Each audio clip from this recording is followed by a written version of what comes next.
বর্তমানে তো এখন কইলে তো আবার অনেকের গায়ে লেগে যাইব। বর্তমানে তো আবার জান্নাত বেচা কিনা শুরু হয়ে গেছে। কথা কয় না? বেচা কিনা শুরু হয়েছে না? জান্নাতের ঠিকাদারি কি আপনারে দিছে? কথা কয় না? জান্নাতের ঠিকাদারি কি আপনার মতো আমার মতো মানুষ আল্লাহ দিছে? নবীদেরকে দিছিলেন? তাহলে আপনি জান্নাত বেচেন কেমনে? জান্নাত বিক্রি করার অধিকার তো আল্লাহ কাউকে দেন নাই। আচ্ছা আপনি বলেন, কোরআনের সাথে আপনার সম্পর্ক না আপনি কোরআনের সাথে সম্পর্ক? কোনটা? মানুষ কোরআনের সাথে সম্পর্ক রাখে, ঠিক কিনা ধরে করে? কোরআন মানুষের সাথে সম্পর্ক রাখে। এই জন্য এই কোরআনকে পুঁজি করে কেউ যদি বলে যে আমরা কোরআনের দলের, কোরআনকে বাস্তবায়ন করতে চাই, আমরা কোরআন মানি, তাহলে যারা আমাদেরকে সমর্থন করবে, আমাদের পাশে থাকবে, কোরআন বিজয়ী দিব। আর যদি আমরা হেরে যাই তাহলে কোরআন হেরে যাবে। কথা কি মিলছে? জোরে বলুন। কোরআন কি জীবনে কোনোদিন কোরআনের হারা আছে? কথা কন। কোরআন সারা জীবন যতদিন দুনিয়াতে আসছে কিয়ামত পর্যন্ত কোরআন বিজয়ী থাকবে। এতে দুনিয়ার সব মানব যদি ধ্বংস হয়ে যায়, কোরআন পরাজিত হবে। কোরআন কারো বাপ দাদার সম্পদ না, জান্নাত কারো পিতৃ অধিকার না, বিডাবাড়ি না যে ঠিকাদারি করে জান্নাতের সুসংবাদ দিয়ে দিবেন আপনি নিজের স্বার্থের জন্য। এই ওয়াদা আল্লাহ, এই সুযোগ আল্লাহ দুনিয়ার কাউকে, নবীদেরকেও দেয় নেই। ঠিকই না ধরে কও? ইন্নাকা লাতাহদি মান আহবাবতা। আল্লাহ বলে হেদায়েত কারো নসিবে নাই আমি না দিলে। এই জন্য বলবো, বর্তমান জমানায় বাংলাদেশ নিয়ে যে পশ্চিমা ষড়যন্ত্র চলতেছে, এতদিন গোলামি খাটছেন আপনারা ভারতের, এখন গোলামি খাটার জন্য তৈরি হয়ে যান। আগের ব্রিটিশ আমলের ব্রিটিশদের গোলাম খাটার জন্য বাংলাদেশের জনগণকে ব্রিটিশের গোলাম বানানোর ষড়যন্ত্র চলতেছে। আল্লাহ হেফাজত করুক, জোরে করা আমিন।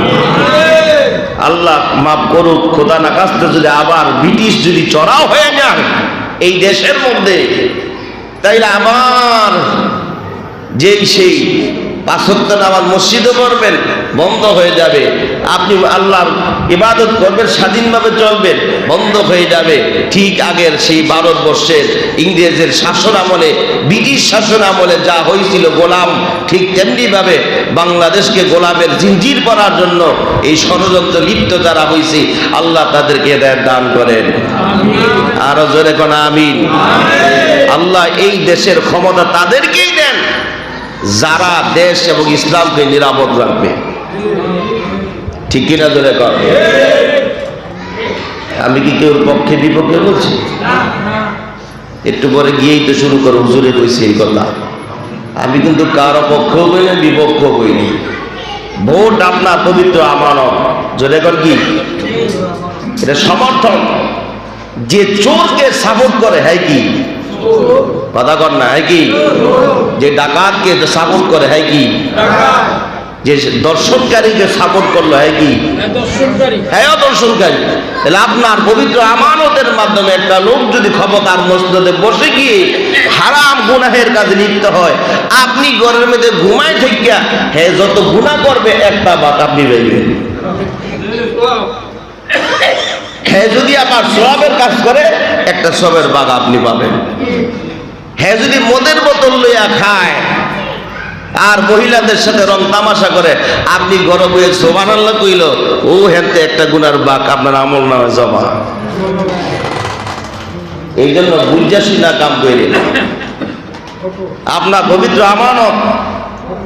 যারা দেহ ব্যবসা করে, কি করে কথা করে, এই শোনেন, যারা দেহ ব্যবসা করে তাদের ইজ্জত বিক্রি করে দেয় টাকার বিনিময়ে। কিসের বিনিময়ে? টাকার বিনিময়ে বিক্রি করে দিল। ঠিক তেমনি ভাবে আপনার পবিত্র আমানত, ইজ্জত কি আমানত না? কথা কন, ইজ্জত কি আমানত না? এই আমানতকে বিক্রি করলো টাকার বিনিময়ে। তা আপনিও আপনার পবিত্র আমানতকে বিক্রি করে দিলেন 500 টাকা, 1000 টাকার বিনিময়ে। ঠিক কিনা জোরে কর? তাহলে আপনার মধ্যে আর ওই পেটির মধ্যে পার্থক্য রইল কই? কথা কন, পার্থক্য রইল কই?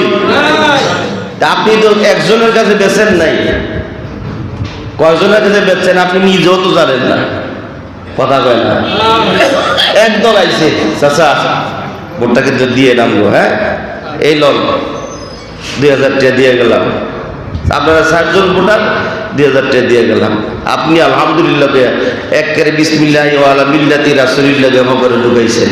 এটা যে ঢুকাইছেন আর বাড়ি তো না, ঠিক কিনা? আছেন এরকম? এর আসলে যাওয়ার পর আরেক দল হয়েছে, চাচা এক লগে চলাফেরা করি, জানেনই তো নির্যাতিত নিপীড়িত কত কষ্ট করছি, চাচা এলাকা থাকতারই নেই, ভোটটা দিয়েন কার লন 3000 টাকা দিয়ে গেলাম, চা নাস্তা খাই। আপনি তো আলহামদুলিল্লাহ কেন এসেছেন, আছে না নাই?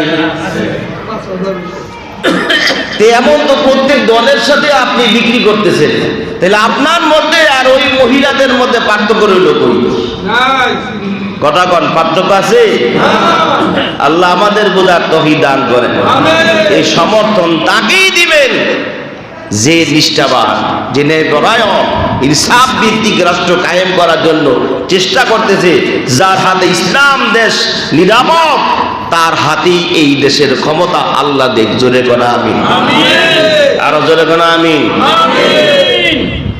আপনারা বলতে পারেন যে হুজুর রাজনীতির কথা কয়, আমরা যদি রাজনীতির ব্যাপারে বিশুদ্ধতার সহিত কোরআন হাদিস ভিত্তিক যদি না বলি, আপনারা বুঝবেন করতে কম, ঠিক কিনা? এতে যদি আপনারা বসে চার দোকান আমাদের বিরুদ্ধে টকশো করেন, বিরুদ্ধে ষড়যন্ত্র করেন, যা মন চায় তা করেন, এটা আমাদের কোনো ক্ষতি হবে? বজ্রকন হবে? এতটুকুন পারবেন যে মসজিদ থেকে বিদায় করে দিতে, এর বেশি কি আর পারবেন? এরপরে ক্ষমতা আপনার নাই তো, আপনার ক্ষমতা এই পর্যন্ত সভাপতি সেক্রেটারি হুকুকরে দুইরা ইমাম খতিবের বিরুদ্ধে লাগাই দিন, হুজুর বিদায় করেন। যেই কথা কইছে এ হুজুরি দিয়েছে নামাজ পড়তাম না, জিদ্দে কইয়া হুজুরে বিদায় করে দিলেন, পরে যিনি আসবেন উনি কি ওনার বাপ দাদার কথা কইব? এটা কি তা বলে লাভ কি? ওলামায়ে কেরাম হকের পক্ষে থাকবে, ঠিক কিনা? ধরে কম ব্রিটিশ খেলাও আন্দোলনের মধ্যে সর্বপ্রথম ভূমিকা পালন করেছিলেন এই ব্রিটিশরা। ভারতের অঙ্গ অর্থাৎ দিল্লি থেকে খোরাসান পর্যন্ত একটা রাস্তা আছে, ওই রাস্তায় এমন কোনো গাছ ছিল না, ওই গাছের মধ্যে হাফেজ আলেমদেরকে ফাঁসি দিয়া ঝুলাইয়া মারছে, এমন কোনো গাছ বাকি আছিল না। নাউজুবিল্লাহ কইলেন না? এখন দেখতেছি আমরা তাদের সাথে ক্ষমতায় বসার জন্য ওই ব্রিটিশদেরকে আবার এই দেশে এনে তাদের গোলামের জিনজির আমাদের গলায় পড়তে চাইতেছি। আর কি এই দেশে সুযোগ দেওয়া হবে? জোরে কার হবে? আমরা কাহারও গোলাম হতে চাই না। গোলাম কার হব? জোরে কোন কার হব? আরো জোরে বলেন, কার গোলাম হবেন? কোন দলের জন্য গোলাম, দলের নেতার গোলাম না, কোন রাষ্ট্রের গোলাম নয়, কোন আগ্রাসনের গোলাম নয়, কোন দেশের বাচ্চারা গোলাম হব না। কারণ এই দেশের মানুষ হলো দিন প্রিয়, ইসলাম প্রিয়। এই দেশের মানুষ হলো আল্লাহওয়ালা, আল্লাহর পাগল, ঠিক কিনা? ধরে কন নবীর আসে আল্লাহর জন্য, নবীর জন্য যদি জীবন দেওয়া লাগে, এই বাংলার জমিনের মুসলমান এক পায়ে খাড়া জীবন দেওয়ার জন্য, ঠিক কিনা? ধরে কন ভাইরা আমার সতর্ক হওয়া লাগবে। যদি আবার ব্রিটিশের প্রভাব যদি আবার বাংলাদেশে যায়, মসজিদ বন্ধ হয়ে যাবে, মাদ্রাসা বন্ধ করে দেওয়া হবে। কওমি মাদ্রাসার বিরুদ্ধে ষড়যন্ত্র শুরু হয়ে গেছে, এটা বন্ধ করে দাও, কওমি মাদ্রাসার দরকার নেই। আরে বেটা, কওমি মাদ্রাসাই তো হক্কানি আলেম হয়, ঠিক কিনা? ধরে কন আলিয়া মাদ্রাসা, কাউকে বিশুদ্ধার করে বলতেছি না, আলিয়া মাদ্রাসাগুলো সরকারি প্রতিষ্ঠান। এই জায়গার মধ্যে ছেলে মেয়ে একসাথে লেখাপড়া করে, এর মধ্যে আর ভার্সিটির মধ্যে কোনো তফাৎ নাই। শুধু পার্থক্য একটাই, ওখানে মাথায় টুপি থাকে, পাঞ্জাবি থাকে, কিন্তু অন্য দিক থেকে ভার্সিটির সাথে মিল আছে না নাই? জোরে কোন নাই? এই জন্য বলবো নষ্ট করে দেওয়ার জন্য আগেই ষড়যন্ত্র শুরু হয়ে গেছে, বলাও শুরুছে অলরেডি। আমরা ক্ষমতায় গেলে কওমি মাদ্রাসা বন্ধ করে দেব। চিন্তা করছেন আপনি ভাইরা আমার? কওমি মাদ্রাসা কারো কীর্তি সম্পত্তি নয়, কারণ এটা নবীর ঘর। জোরে কোন কার ঘর? এই নবীর ঘর কেউ বন্ধ করতে পারে নাই, কেউ বন্ধ করার ক্ষমতাও নাই। আল্লাহর নবীর মাদ্রাসা হলো দেওবন্দ মাদ্রাসা। এই দেওবন্দ মাদ্রাসা থেকে উপমহাদেশের সব জায়গায় এই কওমি মাদ্রাসাগুলো ছড়ায় গেছে। এই সব মাদ্রাসার গোড়া হলো একটাই, দেওবন্দ। জোরে করে আলহামদুলিল্লাহ। এই মাদ্রাসার প্রতিষ্ঠাতা ছিলেন কাসিম নানুতুবি রহমাতুল্লাহ আলাইহি। আল্লাহর গোলাম, তার ওস্তাদ ছিল এমদাদুল্লাহ মুয়াজ্জির মক্কি রহমাতুল্লাহ আলাইহি। উনি এমন একজন আল্লাহর পাগল ছিলেন, এই লোকে ইংরেজ খেদাও আন্দোলনের সর্বপ্রথম ফতোয়া দিয়েছিলেন। ইংরেজ খেদাও আন্দোলনের প্রথম ভূমিকা যা ভারতে এখনো পর্যন্ত তার নাম স্বর্ণের অক্ষরে লেখা। যারা ইংরেজ খেদাও আন্দোলনের ভূমিকা পালন করেছিল এখনো তাদেরকে রাষ্ট্রীয়ভাবে মর্যাদা দেওয়া হয় ভারতে, আমরা তো জানি না, এই খবর রাখেও না। আল্লাহর গোলাম, মাদ্রাসা যদি বন্ধ হয়ে যায় আলেম পাওয়া যাবে না, জানাজা দেওয়ারও লোক পাওয়া যাবে না। আলেম যদি না থাকে মা বাবার জন্য দোয়া করার মতো কেউ থাকবে না, ঠিক কিনা জোরে কন? মসজিদে ইমাম পাওয়া যাবে না, দিনের ফতোয়া দেওয়ার মতো লোক থাকবে না। সেই ইউরোপের মতো পশ্চিমা বিশ্বের মতো ছেলে মেয়েরা একসাথে কুকুরের মতো চলাফেরা করবে, ঠিক কিনা জোরে কন? এই কাজ তারা চাইতেছে বাংলাদেশে প্রতিষ্ঠিত করতে। এই জন্য যদি মুসলমানের রক্ত আপনার ভিতরে থাকে, জীবন থাকতে এই সুযোগ দেওয়া হবে না ইনশাআল্লাহ। আল্লাহ আমাদের কবুল করুন, সবাই কোন আমিন। ভাইরা আমার, ভারতবর্ষের হাজী এমদাদুল্লাহ মুয়াজ্জির মক্কি রহমাতুল্লাহ আলাইহি, হাজী কেন বলা হয়? উনি ওই সময় 70 বার, উনি ওই সময় 17 বার হজ করছে। জোরে কোন কয়বার? আল্লাহর কাছে দোয়া করতো, আল্লাহ আমাকে মদিনায় নাও, তোমার নবীর বাড়ি যাইতে চাই, তোমার বাড়ি যাইতে চাই, তোমার ঘর দেখতে চাই। এই কথা বলে বলে কান্ত। আল্লাহ তার কান্না কবুল করে নিয়ে আল্লাহ তাকে 70 বার হজ করার সুযোগ করে, 17 বার হজ করার সুযোগ করে দিল। এই এমদাদুল্লাহ মুয়াজ্জির মক্কি রহমাতুল্লাহ আলাইহি ফতোয়া দিন, ইংরেজ খেদাও আন্দোলন, মুসলমান ঝাঁপিয়ে পড়ো, ইংরেজ খেদাও, তাহলে মসজিদ উন্মুক্ত থাকবে, জামাতে নামাজ পড়তে পারবা, রমজানে রোজা রাখতে পারবা, ঈদের নামাজ জামাতে পড়তে পারবা, মুসলমান স্বাধীন মতো ইবাদত করতে পারবা। কারণ স্বাধীন রাষ্ট্র না থাকলে স্বাধীনভাবে ইবাদত করতে পারবে না, ঠিক কিনা জোরে কও? ফতোয়া দিলেন ইংরেজের বিরুদ্ধে। ইংরেজেরা তাকে পাকড়াও করার জন্য গ্রেফতারকে পরোয়ানা জারি করলেন, যেখানে পাইবা তারে ধরে নিয়ে আসো। এমদাদুল্লাহ মুয়াজ্জির মক্কি রহমাতুল্লাহ আলাইহি তার একজন শাগরেদ ছিল, নাম ছিল লাল মিয়া জমিদার। কি জমিদার?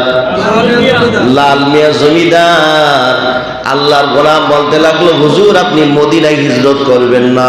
আমি তো আছি, আমার সাথে ইংরেজদের সাথে সম্পর্ক ভালো, আপনি আমার বাড়িতে আশ্রয় নেন, আপনাকে কেউ তালাশও করবে না, আপনি আমার এখানে আশ্রয় নেন। ইমদাদুল্লাহ মুয়াজ্জির মক্কি রহমাতুল্লাহ আলাইহি একটা চিঠি লিখলেন। চিঠির মধ্যে লিখলেন, এর কাছে একটা মাদ্রাসা বানাও। কি বানাও? মাদ্রাসা বানাও। চিঠি পাইয়া চিন্তা করলে মাদ্রাসা বানাবো কই, কেমনে, কোন জায়গায়, কিভাবে? কারণ দেশের পরিস্থিতি ভালো না, কেমনে মাদ্রাসা বানাবো, কেমনে কি করা? আল্লাহর পাগল পেরেশান হয়ে গেলেন। এদিকে এমদাদুল্লাহ মুয়াজ্জির মক্কি রহমাতুল্লাহ আলাইহি লাল মিয়া জমিদারের বাড়ি আশ্রয় না নিয়ে বলতে লাগলো, আমি গোড়ার আস্থা বলে থাকবো, কোথায়? গোড়া রাস্তা বলে থাকবো, এই জায়গায় আমার জন্য নিরাপদ, আমারও তো শান শৌকতের দরকার নেই। মুসলমানদের মধ্যে মুনাফিক আছে না নাই? আমগো বাংলাদেশে নাই, কম না বেশি? ওই সময় মুনাফিক ছিল, আপনার সাথে বলতো একটা, আপনার থেকে আলাদা হয়ে গিয়ে কইতো আরেকটা। আছে না নাই? জোরে কোন আছে না নাই? স্বার্থের জন্য মুহূর্তের রূপ পরিবর্তন হয়ে যায়। এটা হলো মুনাফিকের সবচেয়ে বড় আলামত। আল্লাহ জানাই দিলেন, যারা মুনাফিকি করবা এই মুনাফিকদের জায়গা হবে জাহান্নামের সবচাইতে নিকৃষ্টতম জায়গা। ইন্নাল মুনাফিকিনা ফিদ-দারকিল আসফালি মিনান নার।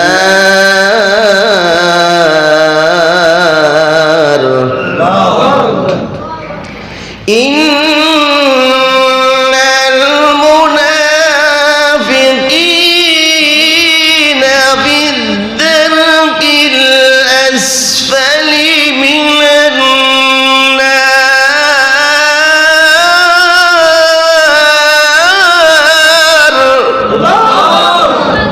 আল্লাহ জানাই দিলেন, নিশ্চয়ই যারা মুনাফিক যারা হবে তাদের জন্য জাহান্নামের সবচেয়ে নিকৃষ্টতম জায়গা। হাজী আব্দুল্লাহ মুহাজির মক্কি রাহমাতুল্লাহ আলাইহি রাস্তা বলে নামাজ, ওযু করে নামাজও দাঁড়াইছে।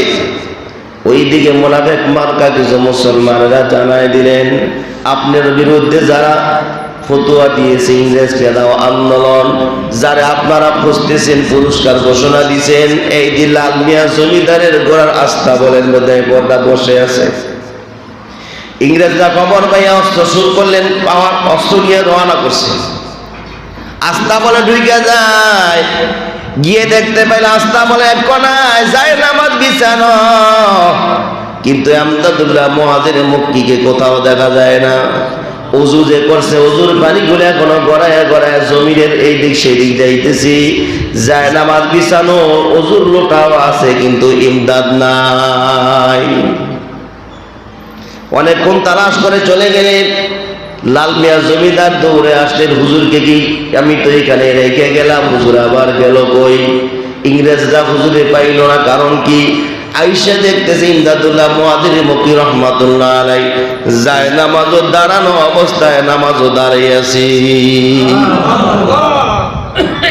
নামাজ শেষ করার পর প্রশ্ন করলে, হুজুর আপনি যে নামাজ পড়তেছেন তা আপনাকে ধরার জন্য ইংরেজ আসছিল, আপনি কইছিলেন?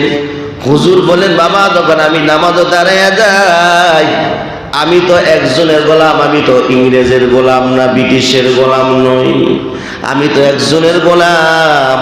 ওই গোলাম, ওই আমি যে গোলাম, আমার মনিব আমাকে দুইজন ফেরেশতা দিয়া ধরাইয়া আসমানে উঠাইয়া নিয়ে গেছিল। জোরে কোন সুবহানাল্লাহ।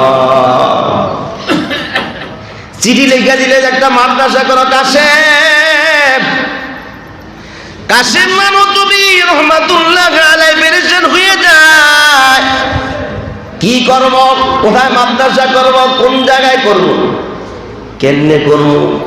হঠাৎ করে পেরেশান হইয়া ঘুমায় গেলেন। ঘুমের ঘরে স্বপ্নে দেখতে পাইলেন, আপনার আমার নবী রাহমাতুল্লাহ আলামিন কাশেম নানুতুবির বাড়ির দরজার সামনে আইসা কাশেমকে ডাকতে যে, কাশেম বের হয়ে আসো। সুবহানাল্লাহ বলেন না? গত সপ্তাহে বলছিলাম, স্বপ্নে যারা নবীকে দেখবে, মান রাআনি ফিল মানামি ফাকাদ রাআনি হাক্কুন। আল্লাহর নবী বলেন, স্বপ্নে যে ব্যক্তি আমাকে দেখবে ও স্বপ্নে যেটা আমাকেই দেখছে। সুবহানাল্লাহ। ফা ইন্না শাইতানা লা ইয়াতামাসাল, শয়তান কোনদিন আমি নবীর আকৃতি ধারণ করতে পারে না।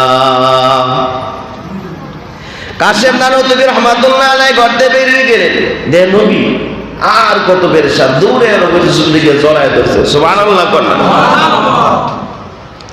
আল্লাহ নবী ডেকে বলে, কাশেম পেরেশান হয়ে গেছো, কি করবা? আমি নবী তো আছি, চলো আমার সাথে মাদ্রাসা কোন জায়গায় করবা আমি দেখাই দিই। তো কাশেম নানুতুবি রাহমাতুল্লাহ আলাইহি পিছনে পিছনে আল্লাহ নবী আগে আগে যায়। যাইতে যাইতে যাইতে যাইতে যেই জায়গায় বর্তমানে দেওবন্দ মাদ্রাসা আছে, ওই জায়গার মধ্যে আল্লাহ নবী একটা লাঠি দিয়ে ডাক দিছে, লম্বা করে এইভাবে ডাক দিলেন। অর্থাৎ বিল্ডিং করার জন্য যে নকশা করে, আল্লাহ নবীর লাঠি দিয়ে এরকম দাগ দিয়ে নকশা করে দেখাইলেন, এই জায়গায় মাদ্রাসা করো। সুবহানাল্লাহ। ঘুম ভেঙে গেলেন, ঘুম থেকে উঠে চিন্তা করল, আল্লাহ নবী স্বপ্নে আমার দেখাইছেন, কি দেখলাম আসলে কি বাস্তব না মিথ্যা? কি দেখছি? রসুলকে স্বপ্ন তো মিথ্যা হতে পারে না। যে জায়গায় দেখাইছেন ওই জায়গায় গিয়ে দেখে স্বপ্নে যেভাবে আল্লাহ নবী লাঠি দিয়ে দাগ দিছে, এখনো ওই জায়গায় লাঠি দিয়ে এখনো দাগের চিহ্ন রয়েছে। বাস, মাদ্রাসা করা শুরু হয়ে গেল। এখনো মাদ্রাসা আছে। এই মাদ্রাসাকে ধ্বংস করে দেওয়ার ষড়যন্ত্র ব্রিটিশ থেকে আজও পর্যন্ত চলছে, কেউ সফল হতে পারে না, আর পারবেও না। কারণ এই মাদ্রাসা হলো নবীর মাদ্রাসা। ঠিক কিনা জোরে কর ভাইরা আমার? তো নবী সাল্লাল্লাহু আলাইহি ওয়াসাল্লামের এই মাদ্রাসাগুলোকে বন্ধ করে দেওয়ার জন্য সবাই জানে যে, ইংরেজরা জানে, ইহুদি খ্রিস্টানরা জানে যে মুসলমানদের মেরুদণ্ড ভেঙে দিতে পারে। শুধু মাদ্রাসার মসজিদ বন্ধ করে দাও, দেখবা মুসলমানিত্ব এমনি ভুলে যাবে। ঠিক কিনা ধরে কর? সেই ষড়যন্ত্রকে বাস্তবায়ন করার জন্য এতদিন পরে আমাদের ভারতের পরে, ভারতের গোলামিয়তের পরে এখন ব্রিটিশের গোলামের জিনজির নিয়ে আপনাকে বিছে বিছে ঘুরতেছে যে মাথায় করাই দিই। আল্লাহ আমাদেরকে হেফাজত করো। জোরে কোন আমিন, আরো জোরে কোন আমিন। আসন্ন লাইলাতুল বরাত, শবে বরাতের রজনী, ওই রাতে বেশি বেশি করে নফল নামাজ পড়বেন, কোরআন তিলাওয়াত করবেন, জিকির আজকার করবেন, আল্লাহর কাছে তওবা করবেন। আর এই দেশকে, আমাদের মাতৃভূমিকে দাদা আল্লাহ সমস্ত ষড়যন্ত্র আগ্রাসন থেকে হেফাজত করে দোয়া করব। ঠিক কিনা জোরে কর? এই রাতে যত পারেন কোরআন তিলাওয়াত করবেন, কবর জিয়ারত করবেন। আল্লাহর নবী কবর জিয়ারত করতেন এই লাইলাতুল বরাতে, মুর্দারদের জন্য দোয়া করতেন। আমরাও কবর জিয়ারত করব, আমরা নিজেরাও সারাত জিকির আজকার করব, তাসবিহ তাহলিল করব, কোরআন তেলাওয়াত করব, ফজরের নামাজ পড়ে মুনাজাত করে বাড়ি যাব ইনশাআল্লাহ। পারবেন তো? সারা রাত ইবাদত করে থাকতে পারবেন? কেডা কেডা হাত তুলে দিন। আল্লাহ আমাদের কবুল করুন সবাই কোন আমিন। না 12টার পরে আবার জিলাপি এবার জিবেন গা? হ্যাঁ, অনেক লোক আছে না জিলাপি ওলা, হুজুর মিষ্টি জিলাপি জমছে দিয়ালাম, 12টার মধ্যে দোয়া করে দিয়ে দেন, ছেড়ে দেন জায়গা। আবার অনেক জায়গায় বিরিয়ানির আয়োজন করে, আছে না? এই বিরিয়ানির লেগে মনে করি মূল বাড়াবাড়ি, মনে হচ্ছে মনে অভূত আমেরিকার ইরানের যুদ্ধ শুরু হয়ে যায়। জোরে করে আছে না নাই? ইবাদতের রাত্র, জিলাপির রাত্র না। কথা পায় না? ইবাদতের রাত্র, বিরিয়ানির রাত্র না। এটা বিরিয়ানি জিনিস না, এটা ইবাদতের রাত্র। আল্লাহর কাছে যা চাইবেন, আল্লাহ ঘোষণা করেছেন যা চাইবো আমি দিতে বাধ্য। জোরে করে সুবহানাল্লাহ। আল্লাহর কাছে আপনি দুনিয়া আল্লাহকে দৌড়া হিসেবে দোয়া চান, আল্লাহর কাছে চান, আল্লাহ দিব। আপনার সন্তান নাই, আল্লাহর কাছে চান, দিবে। আপনার অসুস্থ, সুস্থ হচ্ছেন না, আল্লাহর কাছে চান। আল্লাহ তো ঘোষণাই দিয়েছে আজকে রাতে যা চাবে আমি সব দিয়ে দিব। জোরে করে সুবহানাল্লাহ। 2 রাত্রে আল্লাহ রাব্বুল আলামিন প্রথম আসমান আইসা যান, একটা লাইলাতুল বরাতে আর একটা লাইলাতুল কদরে। তো লাইলাতুল বরাতে প্রথম আসমানে ডাক, আব্দুর রহিম কি চাবি, কি লাগবে আমার কাছে কও। আব্দুল সাত্তার আমার কাছে কি লাগবে বল, আমি তোরে দেওয়ার জন্য প্রথম আসমান আইসা ডাকতেছি। আল্লাহ ডাকতে থাকে ফজর পর্যন্ত। জোরে কর সুবহানাল্লাহ। তাইলে ওই রাত্রটা কাজে লাগাবো তো ইনশাআল্লাহ। আল্লাহ আমাদের আমল করার তৌফিক দান করেন, আমিন। ওয়া আখিরু দাওয়ানা আলহামদুলিল্লাহ।